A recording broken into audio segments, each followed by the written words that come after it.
విలేజ్లో చాలామంది educated persons ఉన్నారు సార్. కానీ ఏంటంటే మాకు పూర్ బ్యాక్గ్రౌండ్ వల్ల మేము ఇక్కడనే ఉండిపోయినాం. మాకు హాస్టల్స్లో ఎక్కువ మనీ తీసుకుంటున్నారు. సో అట్లా మేము ఇక్కడనే విలేజ్లోనే ఉంటున్నాము. ఇప్పుడు మాకు చాలా యూస్ అయింది. మేము ఇక్కడికి వచ్చి చదువుకుంటాము. మీరే మాకు ఇన్స్పిరేషన్ సార్.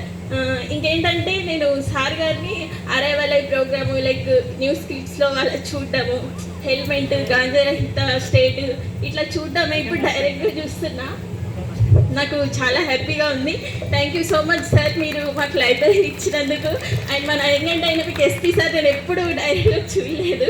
ఇట్లా న్యూస్ క్లిప్స్లో వీడియోస్లో చూడటమే మా విలేజ్కి వచ్చినట్టు నాకు ఇప్పటికీ చాలా ఆశ్చర్యంగా ఉంది.